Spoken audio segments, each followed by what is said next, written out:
Hey, it's Tourism Tim here with another episode of Tourism Marketing TV and our continuing adventures with the Mountain Training School. And I have on Jai Amar's husband, Ben Gorelick. How do you pronounce your last name? I keep screwing it up. Gorelick. Gorelick. See, I'm glad I've got you on the line here. So, anyway, it was a pleasure chatting with Jai, who's up in Alaska. And where in the world are you today, Ben? I am in southern Chile, just out of a town called Coyhaique. Very We're right on the southern tip of Chile, basically. Well, I was telling the viewers that one of the things I've always appreciated about you guys and your business is that you're running these remote groups and large groups in distant places, and as Jai says, you get to have these vacations and play out on the ice cap and have fun, and you're getting paid to do it. So that's the best of all worlds. It's exactly right. I'm not sure I'd characterize them as vacations, but absolutely. So I won't go into the what you guys do or how long you've done it, because Jai covered some of that. But I did want to go in on a few other things having to talk about joint Sure. ventures. I want to talk about the process of going from guides to business owners. And Yep. Also, I wanted to look at any specific breakthroughs in your business that you've had utilizing some of my trainings and some of the things that I've been putting out there. So one of the things that I've appreciated about you guys is that no, early on when we first met, and honestly I can't remember how we first met. Jai wasn't sure. Was it you bought the guide and then you decided some one-on-one consulting? Yeah, that's exactly right. We bought your guide, read through it, and said, oh, this makes sense. Implemented some of it. It worked really, really well.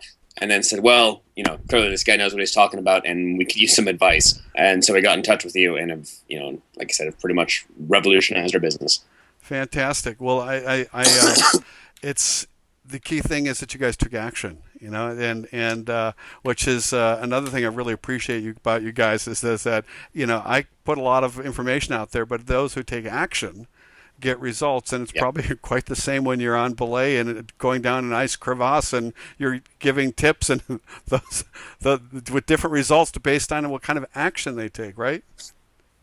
That's exactly right. It's actually one of the things that I was going to say when you said talking about breakthroughs that you've had that you've had as your company.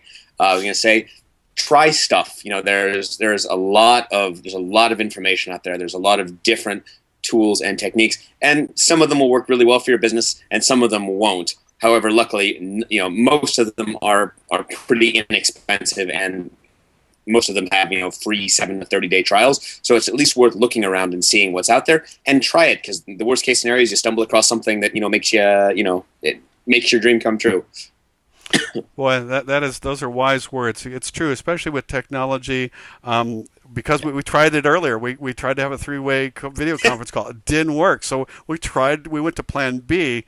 And, that's a really good point. It's things, whether it's technology, whether it's a marketing message, whether it's staff. You never know what's going to jibe and what's not. And being practicing what I call the F word, which is of course flexibility, and utilizing different strategies, you're going to get different results. So I appreciate that you guys are dynamic in what you're doing. What about, because I know we haven't got much time, I want to just laser in on a couple things here.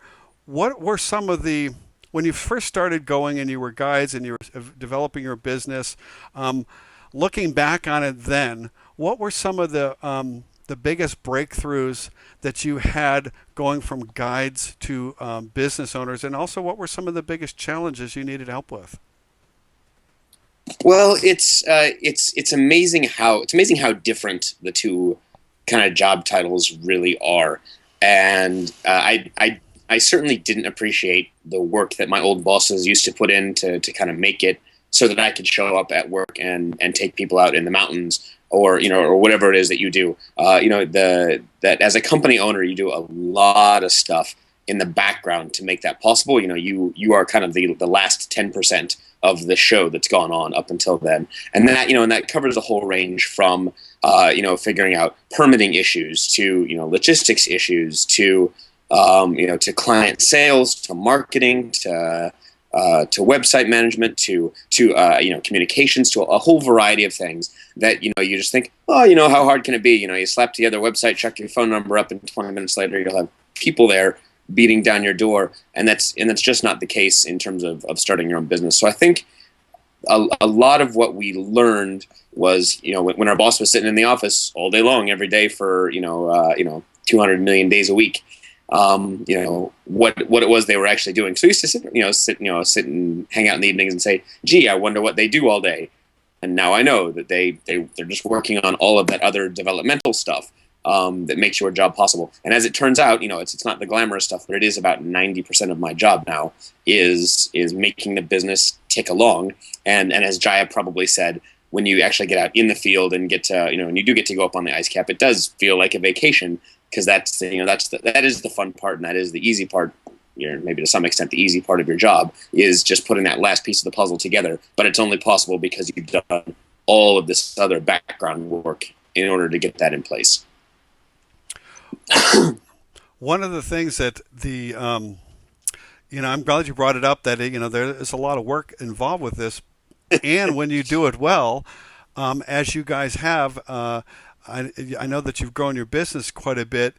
You can have multiple groups out at the same time, and two, you can actually afford to get out on the ice cap and to do be with the groups, because there are some businesses that are so struggling with the sales, the marketing, the e-marketing, and they never reach that critical mass where there's the cash flow, and they can buy themselves some time to get back to do what they really, what they love. And for most of us, it's being out, be able to do what it was we loved to do before we decided to make a business out of it. Yeah, and that was something, I guess, a bit of an epiphany for us, probably 3 years ago, when we realized that with the size of our business as it was, we either had to be business owners or guides, and we weren't going to be able to do both. And so the way out of that actually turned out to be as you said, to grow our business enough that we could kind of buy back some of that time. It was investing in staff and investing in training and investing in not just, from the guide standpoint, but investing in some sales sides, investing in some automation technology, investing in some of that other stuff that would allow us to then turn back around. And, and I can say to myself, well, if I'm paying, I pay a guide a big chunk of money for a trip, or I can pay a salesperson a big chunk of money while I get to be the guide at least every once in a while on a trip. And that's not, that's not to say that we can leave the ship rudderless. I can't go out for, 200 field days a year like I did 3 or 4 years ago. But I get 100 or 120 field days a year, which is still pretty good and pretty reasonable. And I get to do it while actually making some money, and I get to do it while having this big, beautiful business that I love and that I enjoy. And so I think that was kind of an important thing for us to realize, is that if we were ever going to make this business successful, both for us personally as well as financially, that we had to figure out where that critical mass was in terms of growth. We don't want to be too big because we don't want to lose what we have, but you can't stay super, super, super, super small forever and expect to be able to do everything well, because it'll just suck you dry. Yeah, and you're right. You can't do everything, so you have to kind of decide what you're going to focus on and what your areas, what you would like to do, and what's the biggest return. Yep. So, thinking in terms of two things: one, other travel professionals out there who are in business like yourself, or perhaps thinking about it. And two, thinking about some of the things that you've learned from my course, my guide, or my one-on-one training. What are some of the kind of aha moments, or what are some of the things that have worked best for you over the last few years to grow your business? Yep. I think the biggest thing I think that we took away from your training was to always visualize what you're doing through the eyes of your customers. You know what you are, you know what you do, and you have faith in yourself, but you need to figure out how to build that rapport up with your customers. And that starts, again, with a lot of the stuff that happens pre-message, and then it continues all the way through day they arrive, and then even more, maybe as importantly, once they go away, is that you still continue to deliver that message to them, and you get to use them as ambassadors for your product. And so I think that was probably the most valuable thing that I got out of you was a really strong sense of how to look at things through the eyes of a potential customer or a potential client or a potential student for us. And so that was kind of the first big step for us was going through and really kind of looking at our whole company through the eyes of a beginner. The second thing, the second kind of big area was in terms of kind of automating a lot of our sales practices. So basically, our hot leads get strong one-on-one individual attention. But again, at some point in time, unless you have a staff of 8 million, you can't pay. I can't send an email every day to somebody who contacted me 6 years ago. So instead, what I've done is kind of what you've done, where you put together a newsletter, or you put together some short training courses. For us, it was a matter of putting together some training videos on different mountaineering techniques, and we continue to send those out to our clients. And that does a couple of things. It allows us to keep in touch with the clients, which is important. It kind of keeps them fresh in their mind, especially for our students. Our courses are quite long, somewhere between 6 weeks and 2 years. So we have long relationships with our clients before they actually sign up with us a lot of the time. But it also allowed us to, again, to continue to establish that rapport, or to continue to establish that authority with our clients and say, look, we know what we're doing. Here's one example of us teaching a lesson, but we do it in an engaging manner, and we do it in a manner that the client can follow. And they say, hey, I actually learned something from that real short video. I've got a lot more that I can learn from them. And again, this is similar to what you did, where we originally bought your short, I think it was an ebook at the time. And I said, hey, some of that's really good information. I can integrate that to my business. I want to go ahead and learn more.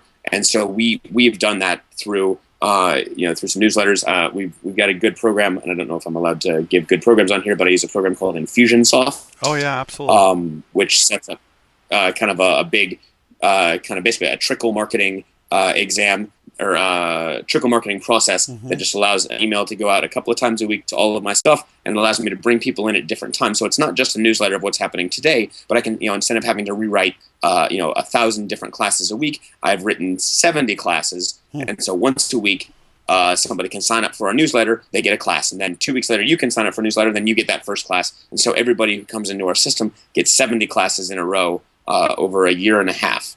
Wow. From us before it kind of starts over, or before we have the content, and then we add new content as we go to kind of keep that up. And so it's about you're giving something back to these students for free, but at the same time it's not free, because they're paying you with their attention, with their kind of development of a rapport with you, and then that'll eventually turn for a lot of our clients into sales. And we've turned that into bookings. We're booked out almost a year in advance right now. And we've been that way for a couple of years, and it's entirely because of I feel because of our ability to establish a rapport and look at things through our clients' eyes. Brilliant. I'm not at all surprised that you're doing that automated trickle marketing through automated emails and autoresponders. And really at the end of the day, what you're talking about, this is about relationships. It's about people. And one of the things that you just said that is so spot on is that relation starts long before they ever come actually give you money and go on a trip.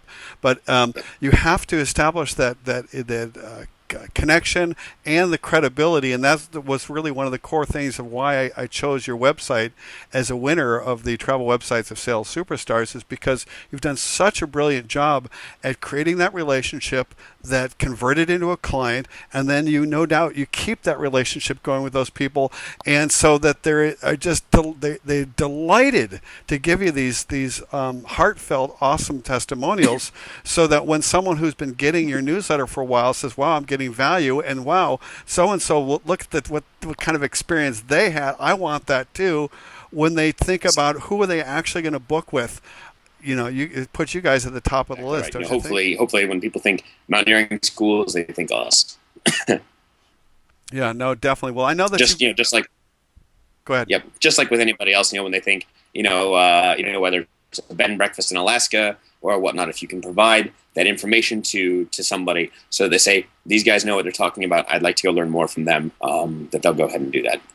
Perfect, perfect. Well, in closing, two things. What advice would you give for a current or future travel professional who's thinking about being in business, or perhaps is kind of struggling a little bit? What advice would you give them?